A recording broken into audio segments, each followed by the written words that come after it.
Nicolas Angel, je m'occupe de l'adaptation du Fantôme de l'Opéra.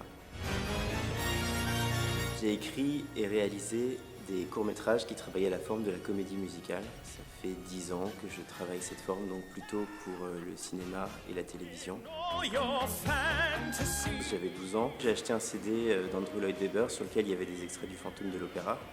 Et je suis tombé complètement en fascination sur cette musique et à la fois ce mélange un peu surprenant pop et chant lyrique.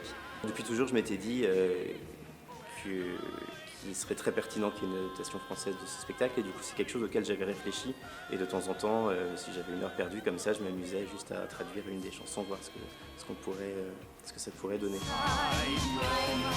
Donc le Fantôme de l'Opéra est parti du roman de Gaston Leroux, donc d'une œuvre française qui a été adaptée en anglais.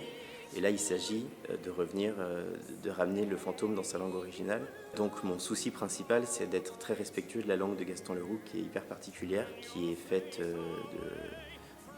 d'adjectifs très colorés. Et donc c'est d'être fidèle à ce vocabulaire-là, tout en posant ce vocabulaire sur la musique d'Andrew Lloyd Webber, qui quand même est faite plutôt pour une prosodie anglo-saxonne.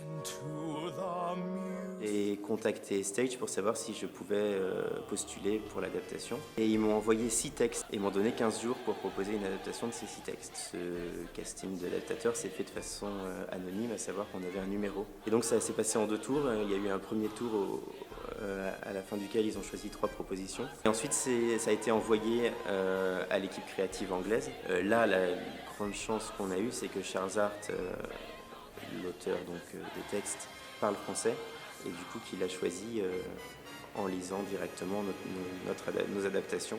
Éric Lousteau-Carrère, le producteur, m'a donné rendez-vous, m'a appelé en me disant tu peux passer au bureau.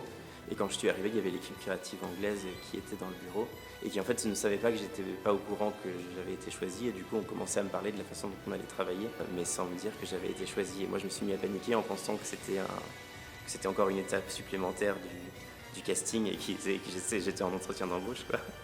Au bout d'un moment ils ont dû se rendre compte, ils m'ont dit non mais c'est toi qui as été choisi, voilà. Je m'étais dit mais quel dommage qu'il n'existe pas une adaptation française du Fantôme de l'Opéra, parce que ça s'y prête tellement, et c'est tellement légitime de faire revenir cette œuvre-là plus que toute autre vers la langue française, à son origine, à la langue française. L'amour qui est à la base de ce spectacle, on le sent vraiment très très bien quand on entend la musique. Et c'est ça, je crois, qui explique le succès du spectacle depuis 30 ans.